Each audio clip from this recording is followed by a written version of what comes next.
Okay, so this is part two to the MKNaomi and Club of Rome video. Please go back and watch that one because there's so much information that I can't recap everything. Now, like with every other video, this is for entertainment purposes only. But these entertainments come with some receipts. But you guys do what you will with them and make your own conclusions. I don't want to push any ideas in anyone's head, but this is what I found. So I will show you a clip here.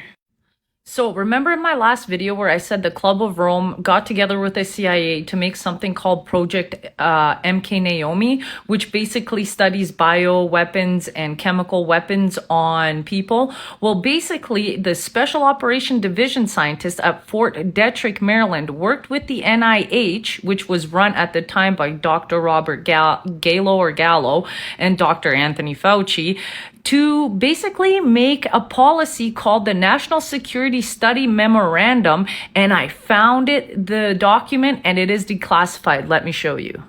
Here it is. Now, you guys can Google that at the top there. That's why I left that on there. Or you can Google NSSM 200, but make sure that you use VPN and don't use Google.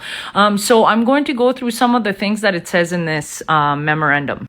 Basically, they're stating that if we have an exponential growth of population, which, by the way, started after World War II during the baby boomers, that we would have a lot of issues, not just food security, but also that we would have security issues with governments and other agencies, and that this would cause basically a giant collapse of the entire system that they have created so far.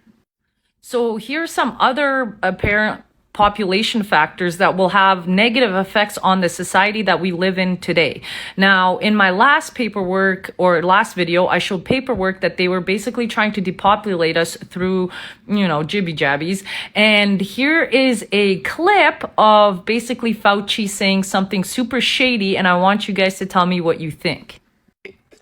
There might be a need or even an urgent call for an entity of excitement out there that's completely disruptive, that's not beholden to bureaucratic strings and processes. So we really do have a problem of how the world perceives influenza, and it's going to be very difficult to change that unless you do it from within and say, I don't care what your perception is, we're going to address the problem in a disruptive way and in an iterative way, because you do need both. But it is not too crazy to think that an outbreak of a novel avian virus could occur in China somewhere.